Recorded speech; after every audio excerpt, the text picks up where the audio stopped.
ओ सुन ले फरियाद शेरावाली माँ, सुन ले फरियाद शेरावाली, हो तेरे दर का मैं हूँ सवाली, मैया भर दे मेरी झोली खाली, मैया भर दे मेरी झोली खाली।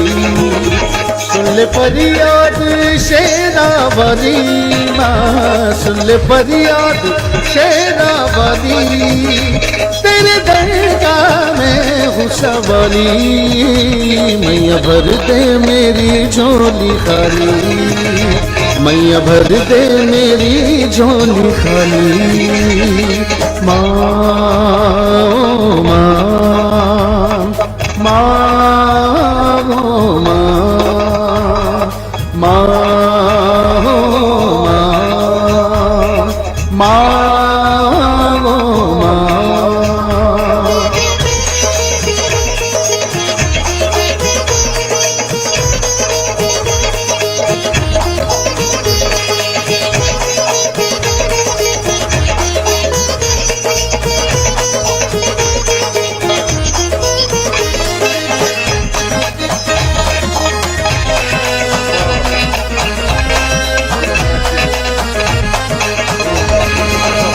देवी है जगमाता, जो भी पास तेरे आता, उसके कष्ट निवारे तू, बिगड़े बहुत सवारे तू। ओ महादेवी है जगमाता, जो भी पास तेरे आता, उसके कष्ट निवारे तू, बिगड़े बहुत सवारे तू। नव तूफान में तूने समाधि माँ, नव तूफान में तूने समाधि, आबरू निर्जनों की बचा ली, मैया भर दे मेरी झोली खाली, मैया भर दे मेरी झोली खाली।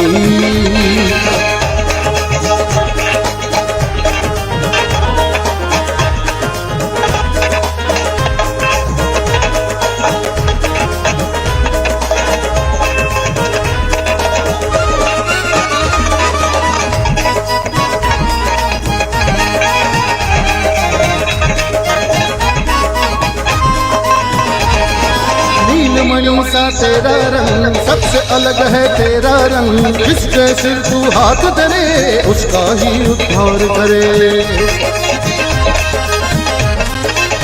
ओ नीलमणि सा तेरा रंग, सबसे अलग है तेरा रंग, जिसके सिर तू हाथ धरे उसका ही उद्धार करे। तू ही दुर्गा है, तू ही महाकाली माँ, तू ही दुर्गा है, तू ही महाकाली, शिव दूती पहाड़ा वाली, मैया भर दे मेरी झोली खाली, मैया भर दे मेरी झोली खाली।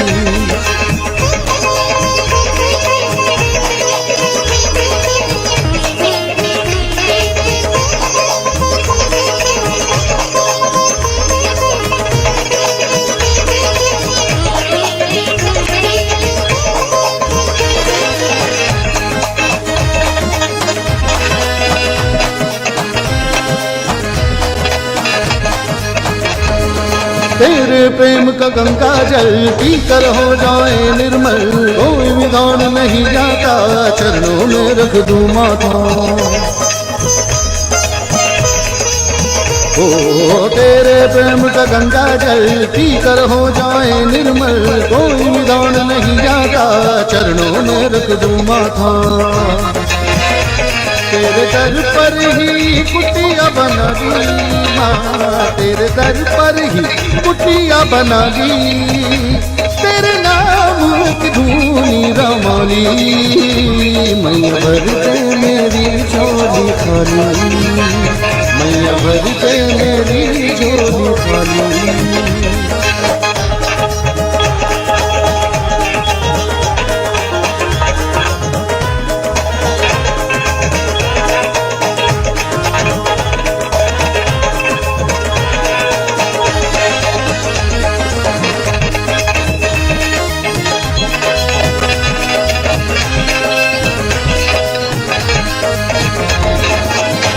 नेत्र दश भुजा तेरी, सबसे ऊंची है ध्वजा तेरी, तू माता है जग जननी, पार कराती वैतरणी। ओ तीन नेत्र दश भुजा तेरी, सबसे ऊंची है ध्वजा तेरी, तू माता है जग जननी, पार कराती वैतरणी। जो मैंने जो मन में जगली माँ, जो मैंने जो मन में जगली, आई जीवन जैसे दीवानी, मैया भरते मेरी झोली खाली, मैया भरते मेरी झोली खाली।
Sir, mana sir? Mana sir? Ayo sir. ଯାଉ ଆଜି ଦ୍ୱିତୀୟ ଦିନ ନବରାତ୍ରିର ତ ମାଙ୍କର 8ଟି ପାୱାର ଅଛି, ମାଙ୍କର 8ଟି ପାୱାର, ଏବଂ ସେ ପାୱାର ଗୁଡିକ ଆମର ନେଟୱାର୍କିଂ ଲାଇଫ ପାଇଁ ବହୁତ ଦରକାର, ଯୋଉଟା କି ଆମେ ଇମ୍ପ୍ଲିମେଣ୍ଟ କରିବା ଦରକାର। ପ୍ରଥମ ପାୱାର ହେଲା ଅନ୍ତର୍ମୁଖୀ ଶକ୍ତି, ମାନେ ପାୱାର ଟୁ ୱିଥଡ୍ର, ଅନ୍ତର୍ମୁଖୀ, ଆମକୁ ଭିତରକୁ ଯିବାକୁ ପଡିବ, ଆମ ଯିବାକୁ ପଡିବ, ଅନ୍ତର୍ମୁଖୀ ହେବାକୁ ପଡିବ। ତାପରେ ଏଟା ହେଲା ନମ୍ବର 1। ସେକେଣ୍ଡ ହେଲା ପାୱାର ଟୁ ଲେଟ୍ ଗୋ, ମାନେ ସମଟନି କି ଆମେ ପ୍ରତ୍ୟେକ ଦିନ ଗୋଟେ ଗୋଟେ ପାୱାର ଉପରେ ଆଲୋଚନା କରିବା। ତ ସେକେଣ୍ଡ ହେଲା ସମଟନି କି ଶକ୍ତି। ଥାର୍ଡ ହେଲା पावर टू टॉलरेंस, टॉलरेट, सहन करने की शक्ति, सहयोग करिवार शक्ति। तापर हैला 4 नंबर माने परखने का शक्ति, परीखिबा, प्रत्येक दिन को परीखिबार शक्ति। तापर हैला पावर टू डिसाइड, 5 नंबर निर्णय लेने की शक्ति, निर्णय आमे डिसीजन ठीक नबा से शक्ति हम पाखे रहला दरकार। तापर हैला पावर टू फेस, सम्मुखीन सामना करिवार शक्ति। तापर पावर टू एक्सेप्ट, ग्रहण करिवार शक्ति। एवं 8 नंबर सहयोग की शक्ति, माने पावर टू कोऑपरेट। ये 8टी शक्ति को हमको धारण करने पड़े। काली क्लास रे बहुत गुड़िया साथी कथा को मुझे शुणुली, से गोटे कथा अनुभव कली जे माँ माने विश्वास शक्ति विषय कहले किंतु भितर से स्ट्रंग नथिले। हाँ, यह सत कथा अच्छे, दिव्य गुण गुड़िक धारण करने एत सहज नुहे, एकमात्र अस्त्र जहाँ मध्यम 100% सत आपण सफल हो पारे। देखंतु आपण माने नारी, आपण माने जगज्जननी कृपामयी अंश विशेष, आपण माने परिवार संभालुछन्ते, अर्थात आपण माने समाज को सुधारी परिबे एवं तापर देशर निर्माण भी करि परिबे, जोटा कि टीसीजी स्वप्न देखिछन्ते नुआ भारतर निर्माण। महात्मा गांधी कहिथिले पुरुष शिक्षित हेले जने शिक्षित, जने व्यक्ति शिक्षित होला, किंतु एठी नारी परिवार शिक्षित हेबो। सेहि परि आरसीएम प्लेटफॉर्म तैयारी होईछि एइट पई आपण नारी माने आपणकर अंतर्निहित गुण गुडी को परिप्रकाश करि परिबे, जहा फल रे नुआ समाज एवं एक नुआ राष्ट्र निर्माण हे परिबो। तेन करी आपण कार्य को दुई भाग रे विभक्त करिवा, आको करिवा किनि कथा हला, आको करिवा किनि आको दुई भाग रे विभक्त करिवा। गोटा हला व्यक्तिगत साधना, आ गोटा हला वृत्तिगत साधना। ବ୍ୟକ୍ତିଗତ ସାଧନା ଆଉ ବ୍ୟକ୍ତି ରହିଲା କଣ ଆପଣଙ୍କ ଜୀବନରେ ଯୋଉ ଲକ୍ଷ୍ୟ ରଖିଛନ୍ତି, ଆପଣ ଯୋଉ ଗୋଲ ସେଟ୍ କରିଛନ୍ତି ବା ଆପଣଙ୍କ ଜୀବନରେ କଣ ବି ଲକ୍ଷ୍ୟ ଅଛି ସେଇଟା କେମିତି ପାଇବେ? ବୃତ୍ତିଗତ ମାଧ୍ୟମରେ ପାଇବେନି, ଆପଣଙ୍କର କନେକ୍ଟ ଇଣ୍ଟରନାଲ ରହିବା ଦରକାର ପରମାତ୍ମାଙ୍କ ସହିତ। ସେଇଥି ଯୋଗୁ ମନର ସ୍ଥିରତା ପାଇଁ ଆପଣ କଣ କରିବେ, ପ୍ରାତଃ ଉଠି ମିନିମମ୍ ଅଧଘଣ୍ଟେ, minimum 30 minutes you should connect with the ଆପଣ ପରମାତ୍ମାଙ୍କୁ ଜଣେଇବେ ଯେ this is my target, please you bless me, I will do it. ମତେ ଶକ୍ତି ଆପଣ ଦିଅନ୍ତୁ ଯେ ମୁଁ ଏଇ ଜିନିଷ ଗୁଡିକ ହାସଲ କରିପାରିବି। ମୋର କଳ୍ପନା ଆପଣ ଭିଜୁଆଲାଇଜ କରିବେ ଏବଂ ପ୍ରାର୍ଥନା କରିବେ ସୁପର ପାୱାର ପାଖରେ ଯେ ମତେ ଏଥିରେ ମତେ ସହଯୋଗ କରନ୍ତୁ। ତ ସେଇଟା କାଲି ରଞ୍ଜୁଳା ମ୍ୟାଡାମ କହିଲେ, ସାର୍ ଆମର ବ୍ୟାଙ୍କ ଆକାଉଣ୍ଟ ଫୁଲ ହେବା ବିଷୟରେ କହୁନାହାନ୍ତି, ସେ ଆମର ଗୁଣ ଗୁଡିକର ଆକାଉଣ୍ଟ ଫୁଲ ବିଷୟରେ କହୁଛନ୍ତି। ମୁଁ ଉଭୟ କଥା କହୁଛି, କାରଣ ମୋର ଏଠି ଟାର୍ଗେଟ ଆପଣ ମାନଙ୍କର ଆକାଉଣ୍ଟ, ଯୋଉ ଆକାଉଣ୍ଟ ଗୁଡିକ ବ୍ୟାଙ୍କରେ ଖୋଲା ହେଇଛି ସେଗୁଡିକ ଫିଲଅପ ହବ, କିନ୍ତୁ ତା ପୂର୍ବରୁ ଗୁଣ ଗୁଡିକ ଫିଲଅପ ହବା ଦରକାର। ୟେସ୍, ଗୁଣ ଗୁଡିକ ହେଲେ ଯାଇକି ସେ ଆକାଉଣ୍ଟ ସବୁ ଫୁଲ ହବ। ତ ସେ ଗୁଣ ଗୁଡିକୁ ଆମକୁ ଧାରଣ କରିବାକୁ ପଡିବ। ତେଣୁକରି ଏଇ ଯୋଉ ପବିତ୍ର ଦିନ, ଏଇ ପବିତ୍ର ଦିନ ଗୁଡିକରେ ନିଜକୁ ସ୍ଥିର ରହିକି ସୁପର ପାୱାର ସହିତ କନେକ୍ଟ ହେଲେ, 7 ଦିନ 8 ଦିନ 10 ଦିନ ପ୍ରାକ୍ଟିସ କରିଦେଲେ ସେ କଣ ହୁଏ, ଆମର ଅଭ୍ୟାସରେ ପଡିଯାଏ। ମାନଙ୍କର ବ୍ୟାଙ୍କ ଆକାଉଣ୍ଟ ଫୁଲ କଥା ହିଁ କହୁଛି। ଆକ୍ଚୁଆଲି ମୁଁ ଆପଣଙ୍କର ବ୍ୟାଙ୍କ ଆକାଉଣ୍ଟ ବାସ୍ତବରେ ସେଗୁଡିକ ଫୁଲ ହୋଇପାରିବ ଯେତେବେଳେ ଆମେ ଆମର ଅନ୍ତର୍ନିହିତ ଗୁଣ ଗୁଡିକୁ ଡେଭଲପ କରିବା। ଠିକ ଅଛି, ଆମେ ଆଜି ଆଲୋଚନା କରିବା ଯେ ଏଇଟା କରିବା କେମିତି। ଏଇ ଯୋଉ ସାଧନା କଥା କୁହାଗଲା, ଦୁଇଟି ସାଧନା ଭିତରେ ଆମେ କରିପାରିବା, ଯୋଉଟା କି ଟିସିଜି କହୁଛନ୍ତି ଗୋଟେ ସ୍ଥୂଳ ସାଧନା, ଗୋଟେ ହଉଛି ସୂକ୍ଷ୍ମ ସାଧନା। ସୂକ୍ଷ୍ମ ସାଧନା ହଉଛି ବ୍ୟକ୍ତିଗତ ସାଧନା, ଆପଣଙ୍କର ପରମାତ୍ମା ଆପଣ ଡାଇରେକ୍ଟ କଥା ହେବେ ପରମାତ୍ମାଙ୍କ ସହିତ। କେମିତି ହେବେ? ପ୍ରଥମେ ବ୍ୟକ୍ତିଗତ ସାଧନା ମାନେ ଆପଣ ଆପଣଙ୍କର ଗୋଲ ସେଟ୍ କରନ୍ତୁ।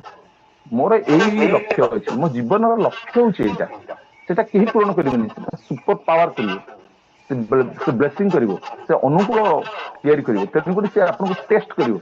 ପ୍ରକୃତି ପାଖକୁ ଆପଣ ଗଲେ ତ କଣ ହବ, ପ୍ରାତଃ କାଳରେ ଆପଣ ଉଠିବେ, ନୀରବରେ ଆପଣଙ୍କର ଇଷ୍ଟ ଦେବ ଯେକୌଣସି ଠାକୁରଙ୍କୁ ଭଲ ପାଉଛନ୍ତି, ଆପଣ ତାଙ୍କୁ ଯାହାକୁ ଆପଣ ମାନେ ଜଗନ୍ନାଥ ହୁଅନ୍ତୁ, ମାଙ୍କୁ ହୁଅନ୍ତୁ, କିନ୍ତୁ ଏଠି କହିବାର ଉଦ୍ଦେଶ୍ୟ ଦିନେଶ ଚୌଧୁରୀ କହିଥିଲେ ଯେ ଆପଣ ସରସ୍ୱତୀଙ୍କୁ ଆରାଧନା କରନ୍ତୁ, ଲକ୍ଷ୍ମୀକି ଆରାଧନା କରନ୍ତୁ ଏବଂ ମା ଦୁର୍ଗାଙ୍କୁ ଆରାଧନା କରନ୍ତୁ, କାରଣ ସେ ହଉଛନ୍ତି ଡିପାର୍ଟମେଣ୍ଟ।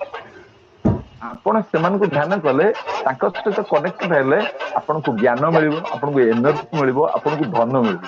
ଆପଣ ଯାଇକି ସିଆଡେ ବିଷ୍ଣୁଙ୍କ ପାଖକୁ ଗଲେ, ସିଆଡେ ଶିବ ପାଖକୁ ଗଲା ବେଳକୁ ସେ ମଶାଣିରେ ବୁଲୁଛନ୍ତି। ତ ତେଣୁକରି ଯଦି ତାଙ୍କ ସହିତ ତମେ ଇଏ କରିବ, ଯେମିତି କାଉଡିଆ ଗୁଡିକ ବୁଲୁଛନ୍ତି ଶ୍ରାବଣ ମାସରେ ଇଏ ଧରିକି ଇଏ କରିଦେ। ଶୁଣନ୍ତୁ, କାହାକୁ ସମାଲୋଚନା କରିବା ଆମର ଉଦ୍ଦେଶ୍ୟ ନୁହଁ। ତ ତାଙ୍କର କହିବାର ଅର୍ଥ ଅଛି ଇଏ ତ୍ରିଶକ୍ତି ହଉଛି ଆମକୁ ପ୍ରକୃତ ବରଦାନ କରିବେ। ତ୍ରିଶକ୍ତି ମା ଦୁର୍ଗା, ମା ଲକ୍ଷ୍ମୀ, ମା ସରସ୍ୱତୀ, ଆଉ ଏଇ ତିନିଟା ଯାକ ଜିନିଷ ଆମକୁ ଲାଇଫରେ ଦରକାର। ଆମକୁ ଏନର୍ଜି ଦରକାର, ଆମକୁ ଜ୍ଞାନ ଦରକାର, ଆମକୁ ଧନ ଦରକାର। ଏଇ ତିନି ଆମେ କନେକ୍ଟ ରହିବା। ଯଦି ଆମେ କନେକ୍ଟ ରହିବା ତାହେଲେ ଆମେ ପାଇବା। ତ କେମିତି ପାଇବା? ପ୍ରାତଃ କାଳରେ ଆପଣ ଉଠିବେ, ନୀରବରେ ଆପଣ ବସିକି ଆପଣଙ୍କର ଗୋଲଟାକୁ ଭିଜୁଆଲାଇଜ କରିବେ ଏବଂ ଯୋଉ ଇଷ୍ଟ ଦେବକୁ ଆପଣ ଭଲ ପାଉଛନ୍ତି, ଯାହାକୁ ଆପଣ ନିଜର କରିଛନ୍ତି, ତାଙ୍କୁ ନୀରବରେ ତାଙ୍କୁ ସେ ପ୍ରାର୍ଥନା ଗୁଡିକ ଜଣେଇବେ ଯେ ମା, ମୁଁ ଏଇ ଜିନିଷ ହାସଲ କରିବା ପାଇଁ ଚାହୁଁଛି, ମତେ ସେଇ ପ୍ରକାର ଗୁଣ, ମତେ ସେଇ ପ୍ରକାର ଶକ୍ତି ଦିଏ। ମାନେ ସେ ଦେବେ ତମକୁ। ୟା ନୁହଁ ଯେ ଯେମିତି ଅସ୍ତ୍ର ଅସୁରକୁ ମାରିବ ନା, ଅସୁରକୁ ମାରିବାର ଅର୍ଥ ହଉଛି ଆପଣଙ୍କୁ ସେଇ ଦିବ୍ୟ ଗୁଣ ଗୁଡିକ ପରମାତ୍ମାଙ୍କ ପାଖକୁ ଆସିବ। ସେ ଦିବ୍ୟ ଗୁଣ ମାଧ୍ୟମରେ ଆପଣଙ୍କ ଖରାପ ଗୁଣ ଗୁଡିକୁ ଆପଣ କି ମାରିବେ ତାକୁ, କାରଣ ସେଗୁଡିକ ରହିକି ଆପଣଙ୍କୁ ହଇରାଣ କରୁଛନ୍ତି। ସେଇ ଗୁଣ ଗୁଡିକ, ବିକାର ଜିନିଷ ଗୁଡିକ ଆପଣଙ୍କ ଭିତରକୁ ଯିବା ଦରକାର। ତ ତାପରେ କଣ କରିବେ, କିଛି ସମୟ ପାଇଁ ଆପଣ ନାମସ୍ମରଣ କରିବେ। that will develop your internal connection। ଆପଣ ଯୋଉ ଠାକୁରଙ୍କୁ ଭଲ ପାଉଛନ୍ତି ତାଙ୍କର ନାମସ୍ମରଣ 5 ମିନିଟ 10 ମିନିଟ ଆପଣ ନାମସ୍ମରଣ କରି, ତାପରେ ଆପଣ ଯଦି ପାଉଛନ୍ତି ଭଜନ ବି କରିବେ। ଏହା ଦ୍ଵାରା କଣ ହବ, ଆପଣଙ୍କର ମାନସିକ ଶକ୍ତି ବଢିବ। ଆମକୁ ମେଣ୍ଟାଲ ପାୱାର ଟାକୁ ଡେଭଲପ କରିବାକୁ ପଡିବ ନା। ଆମେ ଏବେ କଣ କରୁଛେ, ଭୟ କରି ଯାଉଛେ।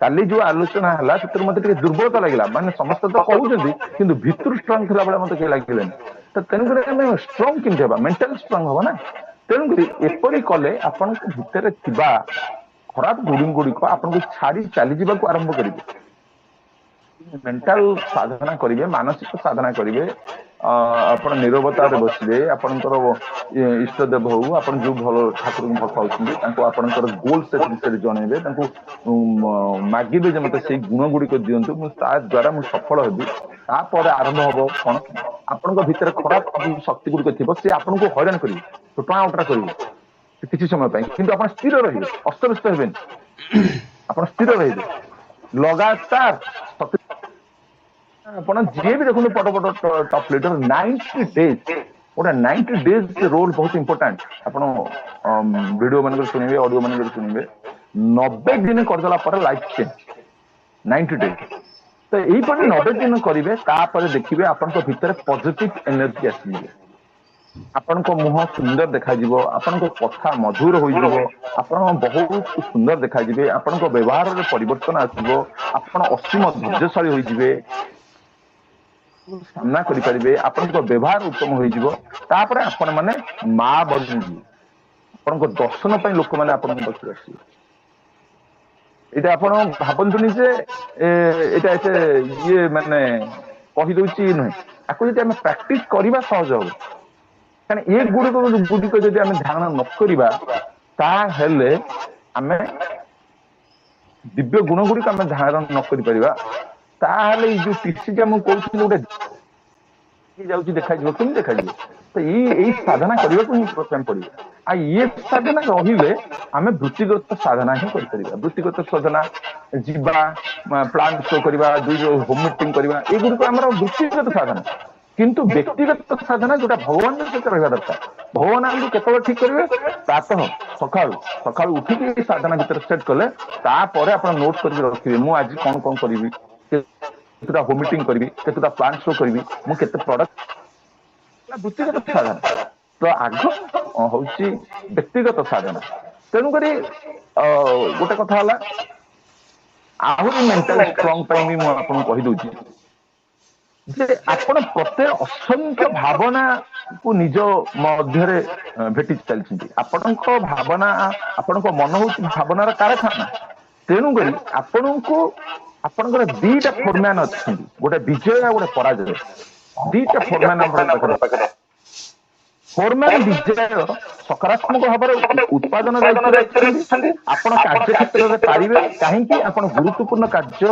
ହାତକୁ ନେବେ କାହିଁକି ଆପଣ ସ୍ୱତନ୍ତ୍ର ଲକ୍ଷ୍ୟ ହାସଲ ନିମନ୍ତେ ନିଜକୁ ସ୍ୱତନ୍ତ୍ର ଜ୍ଞାନରେ ମଣ୍ଡିତ କରିବେ କାହିଁକି ସକାରାତ୍ମକ ପ୍ରସ୍ତୁତି କରିବା କ୍ଷେତ୍ରରେ ଫୋରମ୍ୟାନ ବିଜୟ ଜଣେ ବିଶେଷଜ୍ଞ ଆପଣଙ୍କ ପାଖରେ ଦୁଇଟି ଫୋରମ୍ୟାନ ଅଛନ୍ତି ଗୋଟେ ହେଲା ପଜିଟିଭ ଗୋଟେ ହେଲା ନେଗେଟିଭ ତ ପଜିଟିଭ ନିର୍ଦ୍ଦେଶ ସେ ପଜିଟିଭ କରିବ ଧର ଆଜି ଆପଣ ଭାବିଲେ ଯେ ପାଗ ଏମିତି ଅଛି ଆଜି କୁଆଡେ ଯାଇ ହବନି ନାଇଁ ଆଜି ବସିବା ଆଉ କିଏ ଯାଉଛି ପ୍ଲାନ ଶୋ କରିବା ପାଇଁ କାହାକୁ ଆପଣ ବି ଦେଇଛନ୍ତି ଯାଇପାରୁନାହାନ୍ତି ଏଠି କଣ ହେଲା ଆପଣଙ୍କୁ ପରାଜୟ ଫୋରମ୍ୟାନ ନିର୍ଦ୍ଦେଶ ଦେଲା ଆପଣ ଘରେ ଶୋଇଲେ କିନ୍ତୁ ଆପଣ ଯଦି କହିବେ ଯେ ନାଇଁ ଆଜି ଭଲ ପାଗ ଦେଇଛି ଗରମ ନାହିଁ ଆଜି ଯିବା କାମ କରିବା ପାଇଁ ଅନୁକୂଳ ପାଗ ହେଇଛି ତାହେଲେ ଆପଣ ଏଠି କଣ କଲେ ବିଜୟ ଫୋରମ୍ୟାନ ଟାକୁ ଧରିଲେ ଆପଣ ଧରିବେ ଯୋଉଟା ଧରିବେ ସେଇଟା କାମ ହବ ଆପଣ ସଦାବେଳେ ସକାରାତ୍ମକ ରହିବେ ତେଣୁକରି ଇଏ ହେଲା ଏଇ ସାଧନା ଯଦି ଆମେ କରିବା ତାହେଲେ ଆମେ ଅନ୍ତର୍ମୁଖୀ ହେଇପାରିବା ଆମ ଭିତରକୁ ଅନ୍ତର୍ମୁଖୀ ଭାବନା ଆସିବ ଆମେ ଭିତରକୁ ପ୍ରବେଶ କରିବା ଦରକାର ଆମେ ନିଜକୁ ନିଜେ ଚିହ୍ନି ପାରୁନେ ଆମର ପାୱାର ଆମ ପାଖରେ ଅଛି ଆମେ ଜାଣିପାରୁନେ ଆମେ ବାହ୍ୟ ଭିତରେ ବୁଡି ଯାଉଛୁ ତ ଏଇଟା ପ୍ରାକ୍ଟିସ ଅର୍ଜୁନ ବି ପଚାରିଥିଲେ କୃଷ୍ଣଙ୍କୁ ଯେ ପ୍ରଭୁ ଏ ପବନକୁ ଜଳକୁ ଧରି ହବ ବାନ୍ଧି ହବ କିନ୍ତୁ ମନକୁ ତ କଣ୍ଟ୍ରୋଲ କରିହବନି ସେତେବେଳେ କୃଷ୍ଣ ଅର୍ଜୁନକୁ କହିଥିଲେ ପ୍ରାକ୍ଟିସ ମେକ୍ସ ମ୍ୟାନ ପରଫେକ୍ଟ ତତେ ଅଭ୍ୟାସ କରିବାକୁ ପଡିବ ଅଭ୍ୟାସ କଲେ ଯାଇକି ହବ ଏଇଟା ଏତେ ସହଜ ଜିନିଷ ନୁହଁ ଯଦି ଆପଣ ଅଭ୍ୟାସ ନ କରିବେ ପୁଣି ପଟିକି କୁଆଡେ ପଡିବ ମନ ତ ତେଣୁକରି ବଡ ଶତ୍ରୁ ହଉଛି ଆମର ମନଟାକୁ ବଶ କରିବାକୁ ପଡିବ କିନ୍ତୁ ତା ପାଇଁ ସହଜ ଉପାୟ ହେଲା ସାଧନା ଏବଂ ସେଟା ହେଲା ବ୍ୟକ୍ତିଗତ ସାଧନା ଆପଣଙ୍କର ବ୍ୟକ୍ତିଗତ ସାଧନା ଯେତେବେଳେ ଷ୍ଟ୍ରଙ୍ଗ ହେଇଯିବ ବୃତ୍ତିଗତ ସାଧନା ସହଜ ହେଇଯିବ आम कौन कर वृत्तिगत साधना फोकस बहुत करुचे जो सूक्ष्म जो टीसीजी आम कहते सूक्ष्म साधना को गुरुत्व दौनु सूक्ष्म जोटा आखिक देखा कि बहुत गुड़ा शक्ति भीतर रही ये कौन माने आम पाखे अच्छे सेटा को आम अनुभव मध्यम कर धन्यवाद तो आज थिला अंतर्मुखी साधना तेणुक यही प्रकार आम आउ जो रहा 8 दिन अंतर्मुखी साधना एबे नेक्स्ट प्रत्येक दिन गोटे गोटे साधना विषय में आम आलोचना करवा अप टू आउ रहा 7 दिन पर्यंत तो चाहिए साथी मानकर किसी माने कमेंट्स तो तेणुक मुझे प्रताप सर फेरी धन्यवाद धन्यवाद सर नमस्कार जय श्याम सर आज बहुत बढ़िया लगिला सर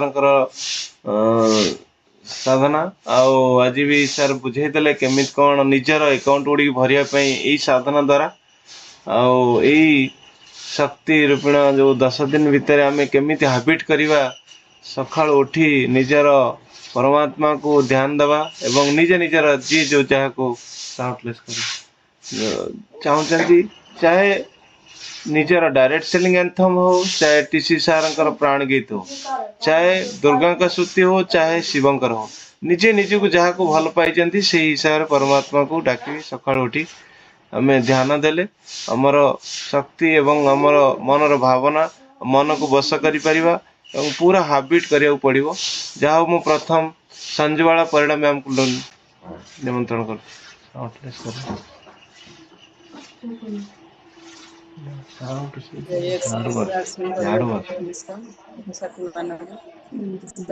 कथा तो बहुत सुंदर थी जोटा कि बहुत हृदयस्पर्शी आ जीवन में आहरण करने दरकार कारण गोटे भजन कहवाक चाहिए जीवन में किसी पाइबा किसी त्याग करने पड़े सार आज जो वक्तव्य थिला ये त्याग करने अर्थ आम धन संपत्ति ये सब किसी त्याग करने कहुए आम पाखे जो खराब गुण गुड़िक अच्छी सेगुड़िक जब आम त्याग करदे भल गुण गुड़िक आम पाखे स्वतः आसीजा और यहाँ तो ये सहज कथा नुहे आमको चेष्टा करा पड़ो और सर जमी कहले कि लगातार लगातार आम कर दरकार लगातार कले ही आम आगे जापर आ सर जो कहले परमात्मा सहित जोग जोग अर्थ मिशाण निजक परमात्मा सहित मिसेदब परमात्मा सहित आम जिते मिसेवा से आमर भल गुण गुड़िक निज भितर अधिक अधिक हो चलो तेणु मिसई चलिए आम प्रथम आ प्रातः मुहूर्त तो उठाटा सब पावरफुल समय से आम जहाँ चाहिए ता निज जीवन में आहरण कर तेणु सार कथा को मानवा आमर साथी मान शिखेबा या सामिल करने जिते आम निज स्ट्रंग करवा अन्य स्ट्रंग कर बहुत बहुत धन्यवाद मैम नेक्स्ट जोत्सना रानी मल्लिक राजू आरसीएम लिखाई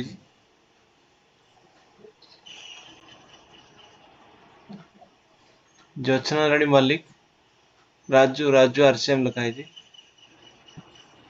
नेक्स्ट सस्मिता मैम सस्मिता जना नमस्कार प्रकृत में प्रातः काल माँ पाखे आम जदि निजक समर्पित करूँ आम खराब गुण को मान से नियोजित करके आम से माँ आम जहाँटा चाहते आम प्रातः काल आम से टार्गेटा नहीं कि माँ पाखरे प्रणाम करके आम शक्ति आणिकी माँ जो शक्ति अच्छी से शक्ति की आणिकी आउे आम ताकू माने बाहर फील्ड रे नियोजित करवा कि जेहेतु आम भितर निजको आगे तैयार न कले आम बाहर को बाहर संघर्ष जेहेतु आम से प्रथम माँ पाखरे जो शक्ति अच्छी शक्ति की याद करिकी जेकोसी भल गुण अच्छे यदि आम याद करिकी आम सकाळु आम निजर अंतर्हित को परिवर्तन करिकी आम फील्ड की बाहर कि संघर्ष को बाहर ताहले आम सब काम पूर्ण हेब आ निजको से स्ट्रंग करवा दरकार जोटा कि सार कहले आम से सकाळु ए माँ ये चरण में निजर जो कमजोरीटा अच्छी हूँ ଉଜାଡି ଦେବା ତାଙ୍କ ପାଦ ତଳେ, ଆଉ ତାଙ୍କର ଯୋଉ ଶକ୍ତିଟାକୁ ଅଛି, ଯୋଉ ଯୋଉ ଗୁଣ ଅଛି ୟାଦ କରିକି ଆଉ ତାଙ୍କର ଯୋଉ ଶକ୍ତିଟାକୁ ଆମ ଭିତରେ ଇଏ କରିବାଟା ଆଉ ତାକୁ ନେଇକି ଫିଲ୍ଡରେ ଇଏ କରିବା, ସେତିକି ହିଁ ଆମ ପାଇଁ ବହୁତ ଗୁରୁତ୍ୱପୂର୍ଣ୍ଣ। ପ୍ରଥମେ ନିଜକୁ ତେୟାର କରିକି ତାପରେ ଯୋଉଟା କି ସାର୍ କହିଲେ କାଲି ଅନ୍ତରରୁ କିଛି ପାଇଲିନି, ପ୍ରକୃତରେ ଅନ୍ତରରୁ ନ ଆସିଲା ପର୍ଯ୍ୟନ୍ତ ଆମେ କୌଣସି କର୍ମ କରିପାରିବାନି। ତେଣୁ ଅନ୍ତରଟାକୁ ଆଗେ ଷ୍ଟ୍ରଙ୍ଗ କଲେ ଆମେ ସବୁ କିଛି ଜୟଲାଭ କରିପାରିବା। ଏତିକି ହିଁ ସାର୍ କହିବି। ବହୁତ ବହୁତ ଧନ୍ୟବାଦ ମ୍ୟାମ୍। ମୁଁ ଭାବୁଛି ଆମ ସାଥୀ ଭିତର ମଧ୍ୟରୁ କୋଉମାନେ 5ଟା ପୂର୍ବରୁ ବା 4ଟା 58ରେ ଜଏନ୍ କରୁଛନ୍ତି, 2 ମିନିଟ୍ ପୂର୍ବରୁ ସରିଯାଉଛି, ରାଇଟ୍ 5ଟାରେ ଜଏନ୍ କରିବେ। ଆଉ ଠିକ୍ ଟାଇମ୍ ବା ଦେଖିଲି 2 ମିନିଟ୍ ବିଫୋର ହେଇଯାଇଛି। Next Nirupama Biswal ma'am.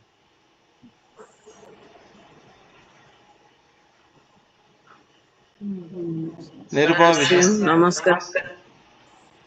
ଶୁଭୁଛି ହଁ ସାର୍? ହଁ ହଁ ଶୁଭୁଛି ମ୍ୟାଡ଼ାମ। ଜୟ ଆସିଛି, ନମସ୍କାର ସାର୍ ମାନଙ୍କୁ, ସବୁ ସାଥୀ ମାନଙ୍କୁ ମୋର। ମା ତ ଜଗତର ମାତା, ସମସ୍ତଙ୍କ ଦୁଃଖ ଶୁଣେ। ସେଥିପାଇଁ ତ ମନୋଜ ସାର୍ ଆମ ପାଇଁ ରଖିଛନ୍ତି, ଦଶରା ପୂର୍ବରୁ କହିଥିଲେ ସମସ୍ତଙ୍କ ଆକାଉଣ୍ଟ ଭରିଦେବେ ବୋଲିକି।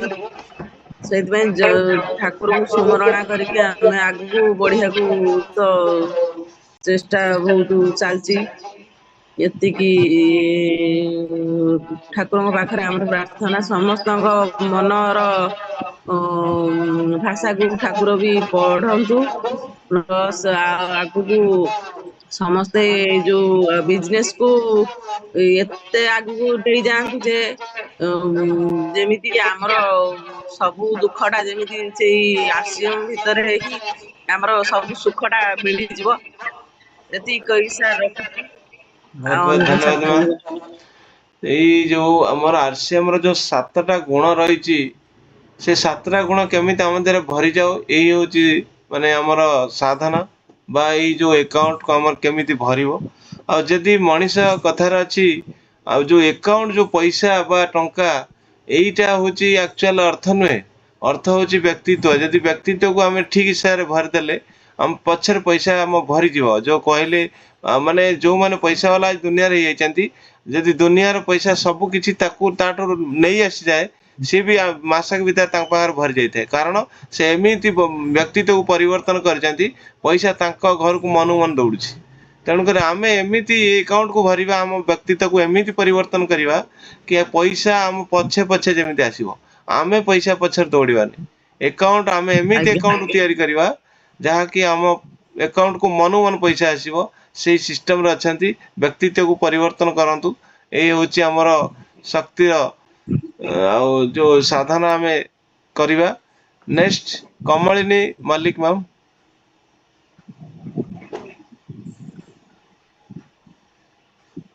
କମଳିନୀ ମଲ୍ଲିକ।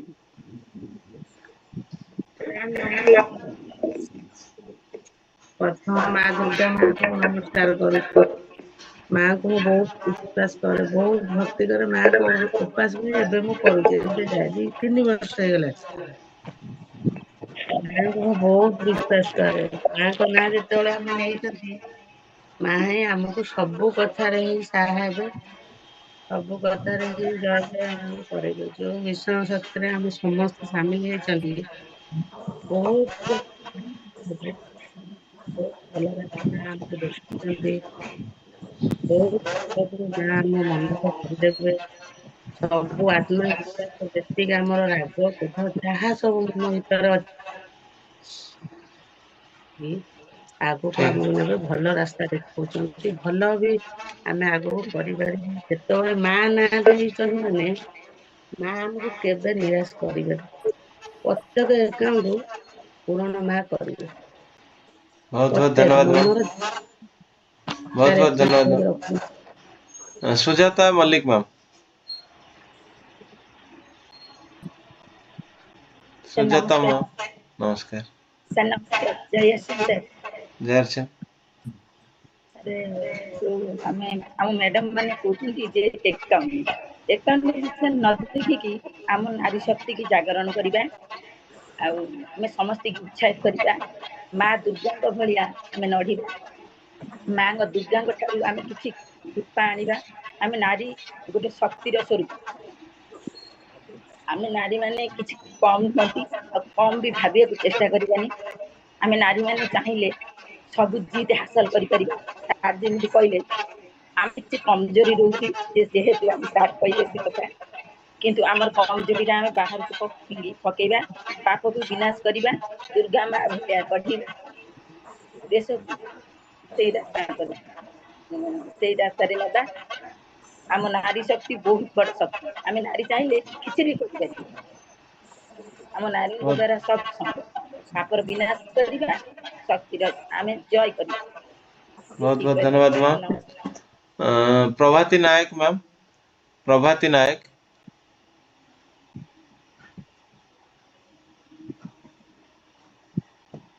ପ୍ରଭାତୀ ନାୟକ। Next Ranjulata Nayak ma'am.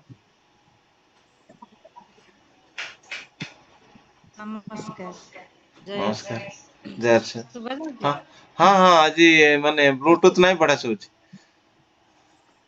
ଆଜ୍ଞା ସାର୍, ସମସ୍ତଙ୍କ କଥା, ମନୋଜ ସାରଙ୍କ କଥା ସବୁ କିଛି ଶୁଣି ସାରିଲା ପରେ ମୁଁ ନିଜକୁ ଗୋଟେ କଥାରେ ସାମିଲ କଲି ଯେ ମନୋଜ ସାର୍ ଯୋଉ କହିଲେ 90 ଡେଜ କଥା, ମାନେ 90 ଦିନି ନିଷ୍ଠାର ସହିତ ଏଇ ବ୍ରାହ୍ମ ମୁହୂର୍ତ୍ତ ଟାକୁ ନିଜେ ହୃଦୟଙ୍ଗମ କରି ଆଉ ନିଜର ସାଧନା ବା ନିଜର କାର୍ଯ୍ୟକଳାପ, ନିଜର ଚରିତ୍ର, ନିଜର ବ୍ୟକ୍ତିତ୍ୱ ଟାକୁ ପରିବର୍ତ୍ତନ କରିକି ଯିଏ ଯୋଉ ପଥରେ ବା ଯୋଉ ଦେବତାଙ୍କ ସହିତ ସଂଶ୍ଳିଷ୍ଟ ଅଛି ସେଇଭଳିଆ ଭାବରେ ଗଲେ ନିଶ୍ଚିନ୍ତ ଭାବରେ ସକ୍ସେସ୍ ମିଳିବ। ଏଇ କଥାଟି ମତେ ବହୁତ ବଢିଆ ଲାଗିଲା। ମୁଁ ଦୃଢତାର ସହିତ ମଧ୍ୟ ନିଜକୁ ନିଜେ ବର୍ତ୍ତମାନ ସ୍ଥିର କରିସାରିଛି ଏଇ 90 ଡେଜ ଟା ଫୁଲଫିଲ କରିବା ପାଇଁ। ଆଉ ଅନ୍ୟ ସାଥୀ ମାନଙ୍କୁ ସୁଯୋଗ ଦିଆଯାଉ। ବହୁତ ବହୁତ ଧନ୍ୟବାଦ ସମସ୍ତଙ୍କୁ ସାର୍ ନମସ୍କାର, ମା ଦୁର୍ଗାଙ୍କ ମ୍ୟାମ୍। ପାଖରେ ପ୍ରତି बहुत बहुत धन्यवाद ନମସ୍କାର मैम। ଜୟ रूपाली साई मैम।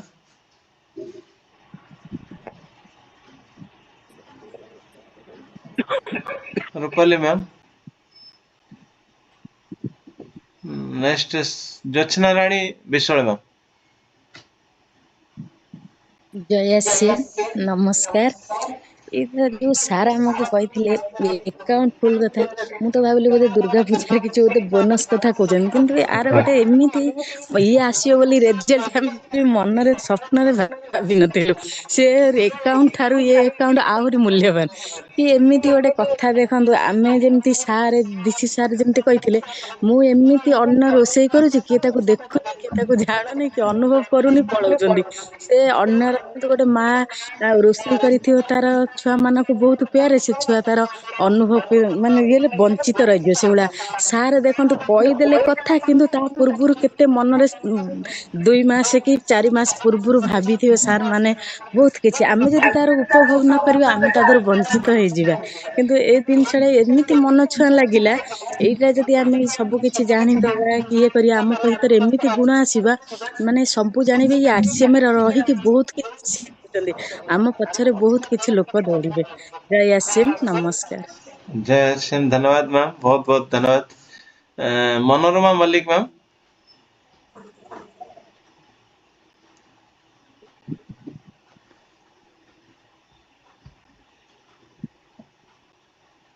କୁହନ୍ତୁ ମ୍ୟାଡ଼ାମ। ସାର୍ ନମସ୍କାର।